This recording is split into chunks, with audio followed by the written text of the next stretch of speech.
ఆచారాలు విడిచిపెట్టి ఉండొచ్చు, మూఢనమ్మకాలు విడిచిపెట్టి ఉండొచ్చు, విగ్రహారాధన విడిచిపెట్టి ఉండొచ్చు, అలవాట్లు విడిచిపెట్టి ఉండొచ్చు, చెడు తలంపులు విడిచిపెట్టి ఉండొచ్చు, చెడ్డ మాటలు విడిచిపెట్టి ఉండొచ్చు. ఒకప్పుడు నువ్వు బూతులు మాట్లాడేదానివి, బూతులు మాట్లాడేవాడివి. ఎప్పుడు? యేసయ్య దగ్గరికి రాకముందు.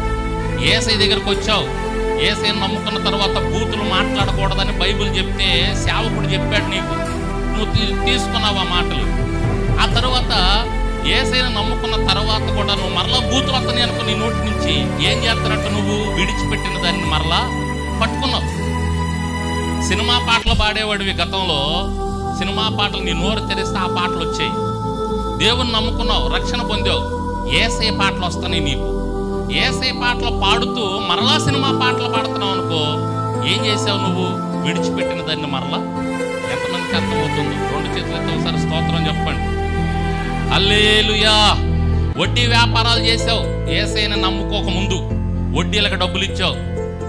యేసయ్యను నమ్ముకున్న తర్వాత వడ్డీ వ్యాపారం చేయకూడదని దేవుడు చెప్తే విన్నావు పరిశుద్ధాత్మని సహాయంతో. ఇప్పుడు మరలా నువ్వు వడ్డీలకు డబ్బులు ఇస్తున్నావు అంటే ఏం చేస్తున్నట్టు? నువ్వు విడిచిపెట్టిన దాన్ని మరలా పట్టుకున్నావు.